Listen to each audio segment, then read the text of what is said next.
Could something you do every single night, without even thinking about it, actually be quietly putting your life at risk? It's a sobering thought, isn't it? Just recently, I heard a heartbreaking story about a lovely 72-year-old woman, full of life and joy, who tragically passed away peacefully in her sleep. Everyone was shocked. It wasn't a sudden illness, or a fall, or anything obvious. What many didn't know, what was only whispered about after, was that she had been struggling for years with something she just dismissed. Something she thought was normal for her age. She made a mistake, a critical error in how she approached her nightly rest, and it ultimately became a deadly habit. It's a painful reality that many of us, especially as we get older, unknowingly engage in habits that are slowly chipping away at our health, robbing us of restorative sleep and, in some cases, even shortening our lives. We think sleep is just sleep, but it's an active, vital process. In this video, we're going to uncover 7 of these deadly sleep habits, common mistakes that might seem harmless, but which can have profound impacts on our well-being and longevity. My deepest hope is that by bringing these to light, you can avoid repeating that tragic mistake. Make sure you watch right to the very end, because I promise you, there's something truly surprising that I'll share that could change how you approach your nights forever. Let's dive right into the first of these vital habits we need to be aware of. One that often goes completely unnoticed, or is simply dismissed as an annoying quirk. I'm talking about ignoring chronic snoring, or even worse, undiagnosed sleep apnea. Now, I know what you might be thinking. Oh, my husband snores, or I snore a bit. It's just part of getting older, isn't it? And while it's true that snoring can become more common, there's a world of difference between a gentle rumble and the kind of loud, erratic snoring that's punctuated by sudden silences, followed by gasping or choking sounds. Those silences are the truly alarming part, because they indicate that breathing has actually stopped, even if just for a few seconds. This is often a sign of obstructive sleep apnea, a condition where the airway repeatedly collapses during sleep, cutting off oxygen flow to your brain and body. Imagine being woken up dozens, even hundreds of times a night, without even knowing it, simply to gasp for air. Your heart has to work overtime to compensate for the lack of oxygen, putting immense strain on your cardiovascular system. Over time, this constant stress can lead to high blood pressure, heart attack, stroke, and even contribute to conditions like diabetes and memory problems. The woman I mentioned earlier, it's entirely possible she was experiencing this every single night, and it simply went unchecked, adding chronic stress to her body while she was supposed to be resting and repairing. Many people dismiss it as just being tired, or blame it on getting older. But persistent daytime fatigue, morning headaches, or even irritability can all be red flags. So, if your partner has ever mentioned that you snore loudly, stop breathing during sleep, or if you wake up feeling utterly exhausted even after what you think was a full night's rest, please talk to your doctor. It's a conversation that could genuinely be life-saving. There are effective treatments available, from simple lifestyle changes to devices like CPAP machines, which can make an incredible difference. My cousin, David, for years his wife would complain about his snoring. He'd just laugh it off. But then, she noticed the pauses, the gasps. She insisted he get checked, and it turned out to be severe sleep apnea. Getting that diagnosed and treated, he says, has given him his energy back, helped his blood pressure, and frankly, probably added years to his life. Now, moving on from the hidden dangers of what happens while we're supposedly breathing easily, let's talk about a habit that many people embrace as a solution, but which can become another deadly mistake over relying on sleep medications. Whether they're over-the-counter aids or prescription pills, it's incredibly tempting, isn't it, when sleep feels elusive, when your mind won't switch off? The idea of taking a pill to simply drift off seems like the easiest answer, and for a very short period. In specific circumstances, they might offer temporary relief, but the danger lies in their long-term use and the false sense of security they provide. These medications don't actually give you natural, restorative sleep.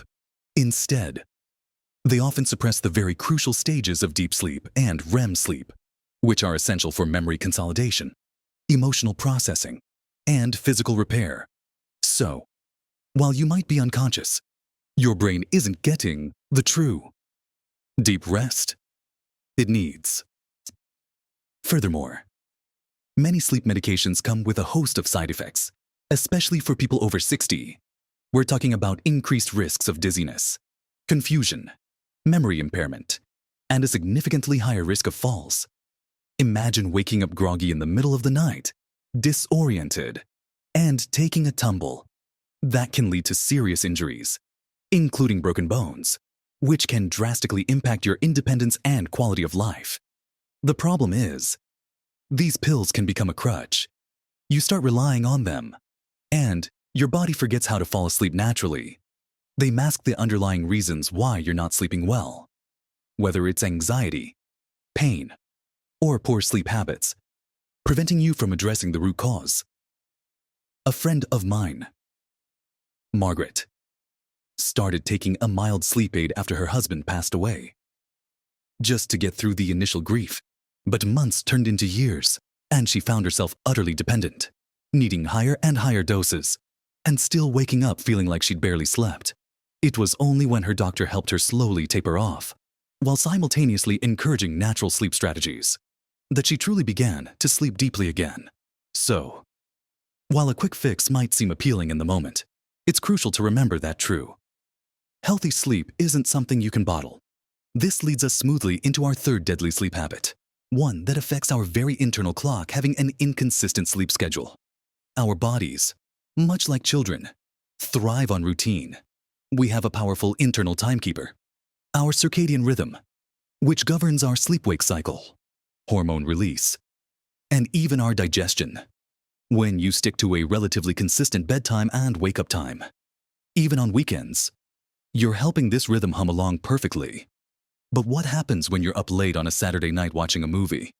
Then, sleep in until noon on Sunday, only to wake up for work at 6 a.m. on Monday. You're essentially giving yourself a mini dose of jet lag every single week. This social jet lag confuses your body. It struggles to know when it's truly time to wind down and when it's time to be alert. This inconsistency can lead to fragmented sleep, difficulty falling asleep, and that dreaded Monday morning grogginess that lasts all week. For older adults, this disruption can be even more pronounced, making it harder for the body to recover and synchronize. It can affect your mood, your concentration, and even your immune system. The painful reality is that we often think we can catch up on sleep or bank extra hours on the weekend. But that's a myth. Sleep debt isn't something you can pay back in one lump sum. What your body really needs is regularity. Think of it like a beautiful grandfather clock. It runs best when its pendulum swings steadily and consistently. Auntie Pat, bless her, used to love her late-night detective shows on Saturday. She'd stay up past midnight, then sleep until midday Sunday. Come Monday, she'd be utterly drained, complaining she felt off for days. It was her body protesting the constant shift. Once she started aiming for just an hour or two deviation on weekends, she noticed a profound difference in her overall energy and how easily she drifted off at night. Now that we've really looked closely at how crucial it is to address those silent struggles like sleep apnea, the risks of relying too much on quick fixes, and the power of a consistent rhythm for our bodies, let's turn our attention to what we do right before we even get into bed and how that impacts our rest. We've all done it, haven't we? That quick scroll through the phone before bed, or watching an episode of our favorite show, or even just reading the news on a tablet. This brings us to our fourth deadly sleep habit: too much screen time and bright light exposure before bed. It seems innocuous enough, but the light emitted from our electronic devices, phones, tablets, computers, and even modern televisions, is rich in blue light. Our brains are hardwired to associate blue light with daytime. When blue light hits our eyes, particularly in the evening hours, it sends a powerful signal to our brain that it's still daylight, even if it's pitch black outside. This signal actively suppresses the production of melatonin, the natural sleep hormone that our bodies produce to help us feel sleepy and prepare for rest. So, here you are, trying to wind down. But your brain is essentially being told to stay awake and alert. It's a direct assault on your natural sleep cycle. The painful reality is that many of us underestimate just how potent this effect is. We might not feel awake after watching TV, but the subtle suppression of melatonin can make it incredibly difficult to fall asleep quickly. And more importantly, to achieve the deep, restorative stages of sleep. It's not just about screens, either. Bright overhead lights in your home, especially those with a cooler, bluer hue, can have a similar effect. Imagine walking into a brightly lit office just before bed. Your body thinks it's time to work, not to rest. So, the actionable step here is quite clear, but it often takes a bit of disciplined aim to put away all screens at least 1 to 2 hours before you plan to go to sleep. Instead, opt for activities that are naturally calming and don't involve bright lights. Read a physical book under a soft, dim lamp. Listen to a calming podcast or some gentle music. Or simply spend some quiet time reflecting. My neighbor, Robert, was a late-night news junkie. He'd watch until 11 p.m. every night, then complain he couldn't switch off his mind and fall asleep. Once he started tuning into a relaxing radio program instead. An hour before bed, he was amazed at how much faster he drifted off. Now, let's move from what we see to what we consume. Because our fifth deadly sleep habit involves eating and drinking the wrong things late at night. What you put into your body, especially in the hours leading up to bedtime, can profoundly impact your sleep quality, often in ways you don't even realize. Let's start with that evening cup of coffee, or even certain teas. Caffeine, as we all know, is a stimulant, but its effects linger much longer than you might think. For many people, caffeine can stay in their system for up to 6 hours, sometimes even longer, which means that afternoon coffee at 4 p.m. could still be keeping you wired at 10 p.m. Then there's alcohol. Many mistakenly believe a nightcap helps them sleep. And yes, initially, alcohol can make you feel drowsy, but as your body metabolizes it later in the night, it actually disrupts your sleep architecture, particularly your REM sleep, the most restorative stage. You might fall asleep faster, but you're likely to wake up more frequently, have fragmented sleep, and feel less refreshed in the morning.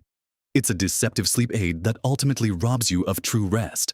And finally, heavy, rich, or spicy meals too close to bedtime can wreak havoc. Your digestive system has to work hard to process that food, which means your body isn't in a state of rest and repair. Indigestion, heartburn, and general discomfort can keep you tossing and turning for hours. The painful reality here is that these late-night indulgences might seem harmless, or even comforting, but they're actively sabotaging your body's ability to achieve deep, healing sleep. The actionable advice is simple. Try to finish eating all meals at least 2 to 3 hours before your planned bedtime. Limit or avoid caffeine entirely after noon. And be very mindful of alcohol consumption in the evening. If you need a late-night drink, opt for a glass of water or a soothing herbal tea that's specifically for bedtime, like chamomile or lavender. I think about Brenda, who loved her rich, creamy dinners. She'd eat at 8 p.m., then wonder why she was awake with heartburn at 2 a.m. Once, she shifted her dinner time to 6 p.m. Her nights became much more peaceful. This segues perfectly into our sixth deadly sleep habit, not getting enough natural light exposure and sufficient daytime activity. It might seem counterintuitive, but how well you sleep at night is profoundly influenced by what you do and how much light you get during the day. Our bodies are designed to respond to natural light cues. Exposure to bright, natural daylight, especially in the morning, is crucial for setting our internal clock. Our circadian rhythm, it signals to your brain that it's daytime, helping to regulate your melatonin production later in the evening if you spend most of your day indoors. under artificial lighting that lacks the full spectrum of natural light. Your body doesn't get these vital cues. It can struggle to distinguish between day and night, making it harder to fall asleep when evening comes. The painful reality is that many people, particularly as they get older, spend less time outdoors. We might be more housebound, or simply prefer the comfort of indoors, especially during colder months. But this lack of natural light is a significant contributor to disturbed sleep patterns. Similarly, adequate physical activity during the day also plays a crucial role. Engaging in light to moderate exercise, like walking, gardening, or stretching, helps your body use up energy, reducing restless leg syndrome symptoms and promoting deeper sleep at night. It can also help alleviate stress and anxiety, which are common culprits for sleeplessness. The key here is daytime activity. Vigorous exercise too close to bedtime can actually be stimulating. So, the actionable steps involve making a conscious effort to get outside, especially in the morning. Even 15 to 30 minutes of natural light exposure can make a difference. Take a short walk, enjoy your morning tea on a patio, or simply sit by a window, and try to incorporate some form of gentle physical activity into your daily routine. It doesn't have to be strenuous. Even a leisurely walk around the block can contribute to better sleep. Think of someone like Mr. Henderson, who used to be very active but slowly became more sedentary after retirement. He found his days and nights started to blend, and he struggled to get a good night's rest. When his daughter encouraged him to start walking her dog for just 20 minutes each morning, he was surprised at how much better he started sleeping. We've covered quite a bit, haven't we, from the light in our eyes to the food on our plates and how our bodies move during the day? It all plays a part. Now, as we move into our final, and perhaps most subtle, but incredibly significant deadly habit, we're going to talk about something many of us push aside, something that quietly gnaws at our peace and, ultimately, our sleep. Our final deadly sleep habit, and arguably one of the most pervasive and insidious, is ignoring underlying pain, stress, or emotional distress. This is often the silent killer of restorative sleep, and it's a mistake many of us make, believing we can simply push through or sleep it off. Chronic pain, whether it's from arthritis, an old injury, or an ongoing condition, can make finding a comfortable position in bed impossible. Every turn, every ache, every throb becomes a barrier to drifting off or staying asleep. It's an agonizing cycle. The less you sleep, the more sensitive you become to pain, and the more pain you feel, the harder it is to sleep. The woman I mentioned at the beginning of this video, it's entirely possible that chronic, unaddressed pain was slowly eroding her quality of life and her sleep, eventually contributing to a body that was simply too exhausted to continue. Beyond physical pain, the emotional and mental burdens we carry can be just as detrimental, if not more so. Worry, anxiety about finances, concerns for our children or grandchildren, unresolved grief, loneliness, or even simmering frustrations from the day. These thoughts can race through our minds as soon as our head hits the pillow. Our brains are designed to process information, and when we finally slow down at night, all those unspoken fears and anxieties can come flooding in, keeping our minds active and preventing us from reaching that state of calm needed for sleep. How many times have you lain awake, endlessly replaying conversations or worrying about tomorrow? That's your brain in overdrive, preventing the relaxation necessary for sleep. The painful reality is that we often dismiss these internal struggles as just part of life or something I need to deal with, but ignoring them is like trying to drive a car with the brakes partially on. It's never going to run smoothly. These underlying issues steal your sleep by keeping your body in a state of alert, pumping out stress hormones that are the very antithesis of sleep. For many older adults, there might also be underlying conditions like depression or anxiety that silently chip away at sleep quality. And these are absolutely treatable. The actionable steps here involve a multi-pronged approach because addressing pain, stress, and emotional distress requires patience and self-compassion. First, if you have chronic pain, talk to your doctor about comprehensive pain management strategies, not just pain medication.